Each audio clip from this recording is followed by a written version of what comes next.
I absolutely think that the most unethical use of AI is not to use AI. There's too much at stake. We need to use it to make progress on some of the big challenges that we have. Kirsten Rulf is a leading expert in AI theory, ethics, policy, and practice. She joined BCG in 2023 to help lead the financial institutions team for BCG X. And she arrived with an impressive career already in place that began at Harvard's Kennedy School and led her to the German Chancellery. She spent 4 years there as the senior digital policy advisor to Chancellors Angela Merkel and Olaf Scholz, and the head of the digital and data department. With GenAI a front and center issue for so many organizations, there's never been a better time to sit down with Kirsten to hash it all out, from the benefits to the risks to practical implementation.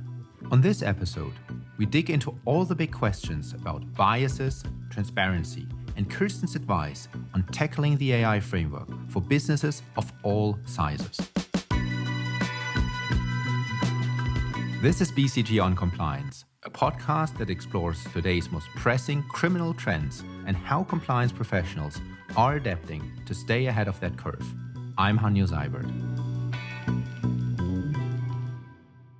Welcome, Kirsten. Welcome to the show. Thank you. Looking forward to the talk. Excellent. And let's dive right into it. When we're focusing on responsible AI, let's really just call out the potential risks. What's the big fear with the Gen AI and the AI and all this buzz that we have for, I think, the last year or so? Is it the Terminator dystopic type of scenario? What's the big risk and what's the fear?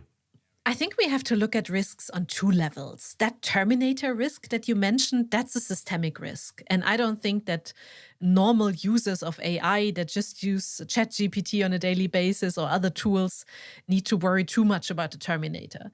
That is something that governments need to worry about. That's on a very different level. But the risks that we really need to worry about as users of generative AI and AI on our everyday tasks is, for instance, being in a vulnerable group without knowing it. So being discriminated by an algorithm without knowing it. So as an example, the German government body for oversight of banks, BaFin, did a survey last year on the AI used in banks. And they did find in some instances that actually banks, without even knowing it, algorithmically discriminated against women.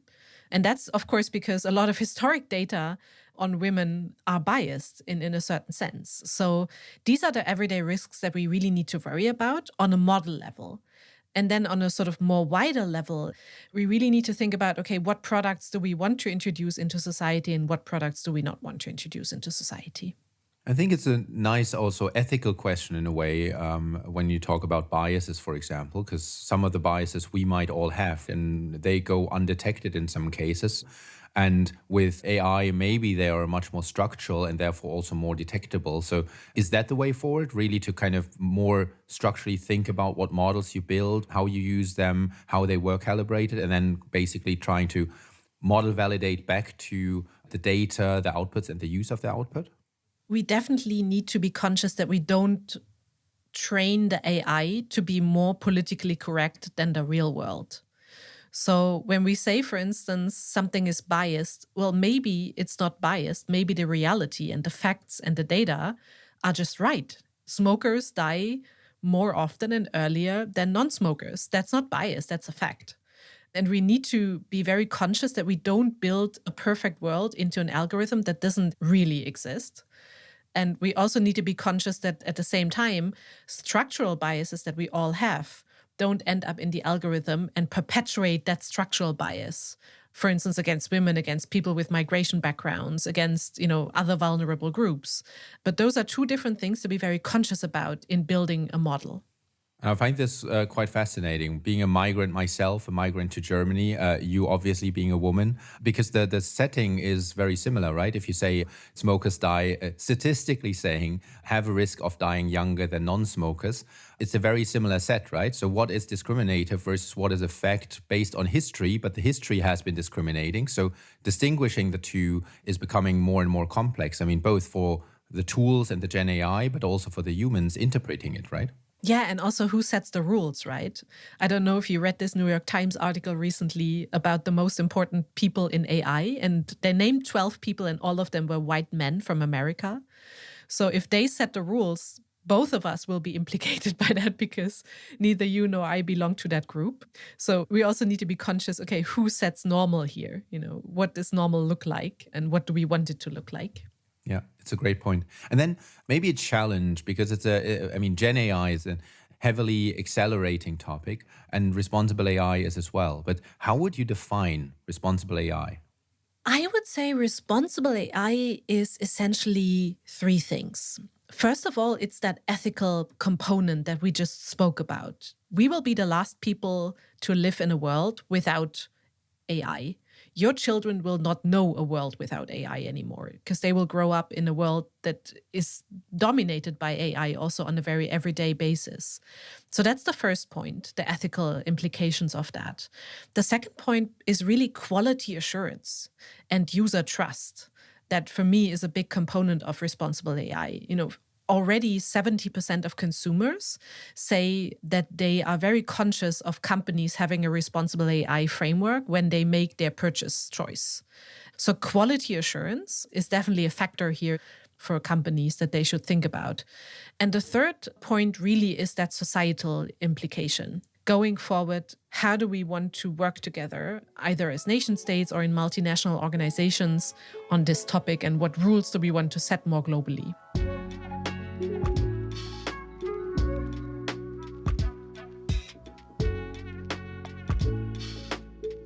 Kirsten's tech policy career took root 10 years ago when she was a journalist living in China. That's when she became so fascinated with the ubiquitous technology that was already so integrated into daily life in the country. I realized the whole society in China was already, it was like living in the future, right? You could literally do everything online. You could live your whole life online. You have friends online. You could order everything. And I was really fascinated what that did to a society. And then there was also another experience as a reporter, and that was the Arab Spring, where I realized how people can community organize online and how an algorithm can actually foster a movement, a freedom movement. It was really fascinating to me. So I thought, okay, I want to be part of that. So I went to Harvard Kennedy School, to explore further and also get the skill set. That was 2015. And I immediately ended up at the Berkman Klein Center for Internet and Society. And that's one of the places in the US to explore these issues. And it was quite fascinating to see the practicalities of AI and at the same time be at Harvard Law School and listen to all the very big ethical ideas that were behind that. And then one day the federal chancellery called in Berlin, quite a surreal experience, really strange, and asked me if I wanted to lead a new department, the Department of Digital Data and AI in the chancellery. And of course, if you get that chance to really shape a nation's approach to those topics, you jump for it. Kirsten was involved in large-scale legislative and strategic projects for Germany and across the EU, including the AI Act and the Digital Services Act. But after building her career in the theoretical and political realms, she wanted to dive into the implementation part of the technology. That's how I ended up at BCG last year, now working with all of you on actually really implementing all of these things. What can the private sector learn from your time at Harvard and in the public sector? One of the things that always strikes me as important to say is that responsible AI is as much of a bottom-up than of a top-down process. A lot of people think about these big ethical documents when they think about responsible AI. It's very lofty-tofty, kind of theoretical. But actually, where responsible AI really lives is with the first line, right? With the frontline worker that actually builds the algorithm, with the person that comes up with the idea for a new product. That's where responsible AI lives. It lives in some small, medium enterprise somewhere in Bavaria. That's where it lives because that's where it comes to life. It's the decision between, okay, what kind of data set are we using? Is this really a product that we want to build? Also, do we have everyone on board that needs to be in the room to make this decision? Or are we really all white men? And it needs the right people. It also needs fun, to be quite honest. If it's this thing that is just this super dry swinging of morals and ethical rules, then it's just not fun. And the best responsible AI programs that I've seen implemented are really the ones that were super fun, that required a lot of change management, but that also were things that everybody was just proud of and really wanted to be a part of, and not some kind of, those people again, right? With their codes of conduct and I think that's sort of the secret behind responsible AI, to make it fun and make it as concrete as possible. I want to dwell into this a bit more and say, what are some of the risks you see organizations take as they start exploring GenAI? And what are some of the recommendations you could give them in terms of how can they mitigate some of the risks and be more aware of the risks they're taking? I think one of the things that we really need to stress more with companies is that responsible AI needs to come from the business. It can't come from some central unit with big thinkers, and then they go to the business and say, look what we've done. It needs to be something that is very close to the use cases, because that's also where we see the risks. So maybe to give you one example, I worked with a company in their marketing function. And they wanted, of course, to try all of the tools, that we have with GenAI. And they tried a ton of tools. And it wasn't necessarily that anything was wrong with the outcomes. The pictures were great, big cost savings.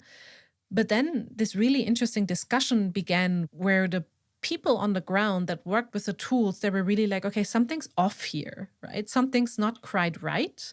But this is not the quality that we want for our brand. And that's where the real discussion started. And it was around risks. The machine didn't produce the quality that they wanted. It endangered a little bit the brand. And I really liked the discussions that they had. And I thought it was really great examples of responsible AI coming to life without necessarily even calling it responsible AI. And on this point of central versus federated, difficult. And I think maybe one needs to also look at the different industries. Is there a general principle or a guideline in terms of how federated can the quote unquote responsible AI be without actually mushrooming and you not being able to control it? That's a really good question, because there is not yet the very best practice on this. With banks, risk is at the core of their business model. It's what they've dealt with for decades now. So they know risk, they know how to organize risk, they know how to mitigate risk. And for them, GenAI risk is just one more thing. So basically their structures just need a top up. So there is an industry that certainly very much knows where to go. In other industries, that's not so much the case. So in other industries, what we see is that sometimes they're for the first time confronted with risk management when it comes to algorithms at a large scale. Because what, for instance, GenAI does is it takes AI out of those niches where only the nerds use AI, and where you needed a data scientist that was actually quite savvy to actually build an algorithm. Now everybody can use AI, and it's much more widespread and democratized, and that means that you need new processes. There's different approaches. We see different archetypes of these governance models, and it's yet to be seen which one is the one that turns out to be best practice. My guess would be that we won't see a global best practice, but we will see an industry-specific standard at some point. And it will be very interesting to see how that will develop. Kirsten, you elaborated a little bit on AI versus GenAI. Just briefly, what's the difference between the two? And then what's the difference between responsible AI in the AI space and responsible AI in the GenAI space? So AI is nothing new at all. We've had AI and research on AI, different types of AI for decades now. But suddenly, with the rise of large language models, what we call generative AI, we've seen a step change in that. Previously, you had models where the purpose was very clearly defined. So for instance, if you build an algorithm in a bank that determined, credit risk, that was something that was pretty straightforward. You knew what was going in. Then you have a machine learning model, and then you have outcomes. Very, very simply put. But with generative AI, it's not so simple. Everything goes in there, but the outcomes are not as easily determined because they're not linear. And that makes it very different. And the same thing that makes it different is that you can speak with these generative AI models like you and I speak now. Whereas with a traditional AI model, a specialist needs to speak to it, so to speak. But with generative AI, ChatGPT, I just post a natural language question in there. Like I say, who is Hanyo? and then it will give me an answer. It may be a wrong answer, and that's one of the tricky things. It may hallucinate because it doesn't know the answer, and then it will come up with, Hanyo is a Hollywood star. That would be pretty obvious hallucination. But often these are very subtle, and that makes it tricky. What I find interesting is it's called generative AI, but what is it actually generating, right? Because you could make an argument it's just reshuffling things that have already been generated, mostly by humans. But is there so much creativity in there in GenAI versus it actually just takes content from the internet or content from sources you feed it and repurposes it? That's a really good question. I have to think about these. I recently came across one of these GenAI influencers, these people that don't exist, but are influencers on large social media platforms. And I was really struck by, you think they are human, but they're so ordinary human. And that's not meant in a bad way, right? They're literally like statistical models. They don't have any quirks, right? They probably won't do anything surprising, which is really the human element in human interaction, to be surprising and do something unexpected. Certainly, you can take them for human, but would you like to be friends with them? I don't think so. So I'm not sure that we're having something new here. It's an interesting thought, right? Because I think maybe it brings us back to this whole point of the risk of the model, the use of the model, and whether the way the model is built is applicable to the intended use. And the question on what then is responsible again in terms of disclosure, openness, and transparency on what you actually face. Is that a human? Is that a chatbot? Is that a digital influencer? Is that a Gen AI? What is it? Yeah, and I think, one of the things that I really thought a good idea about the European AI Act and European Digital Services Act is that it has really clear demands on this. A lot of people could be manipulated into doing things by these AI creatures that are harmful and frankly unethical. So I do think that it was a good idea to put disclosure into both of these laws for AI products and AI-generated content. I wonder how it will filtrate into a practical implementation, because already, you see the big companies, yes, they do watermark, but can you actually see and realize the watermark as you should?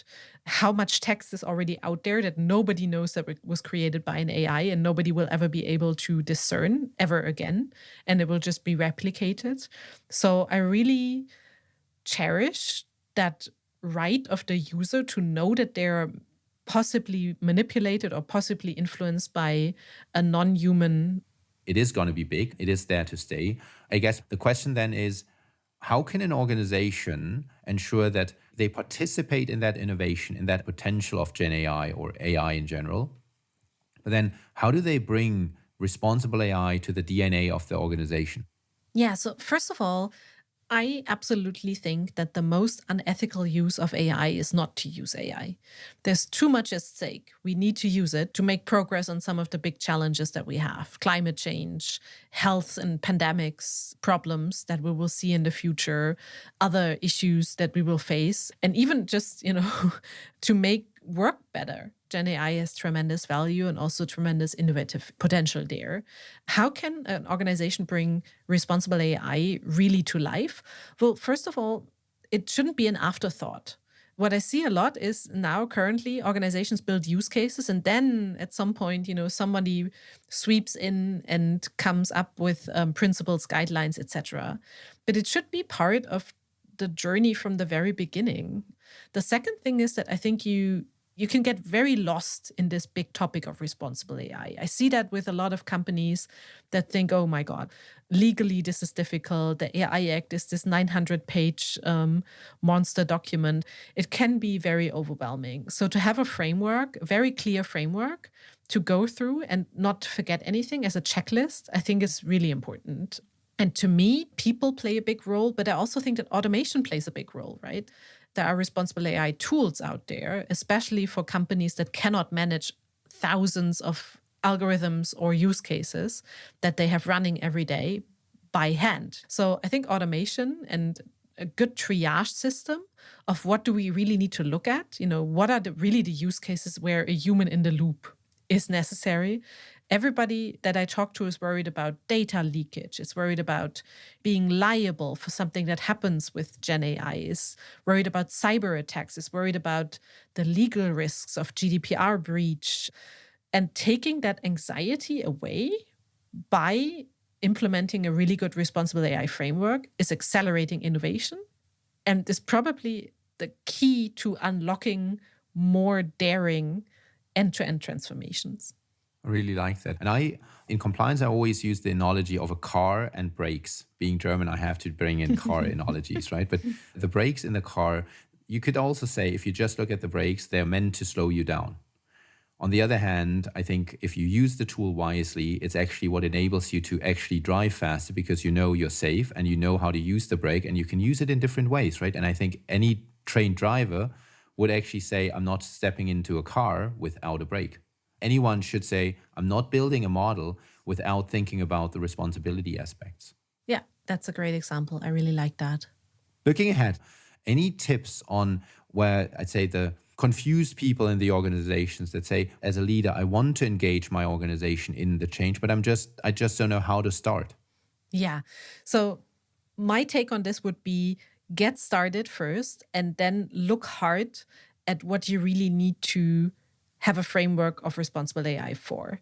What really is the aim here? Because the AI Act, the European AI Act, is a really good tool to get organized. It's the best framework I know so far to really get organized in a time where we see a lot of mushrooming across organizations. So, for instance, one thing that it really demands of companies is to have an AI inventory. It's not easy to conceptualize one, but it's certainly the best first step.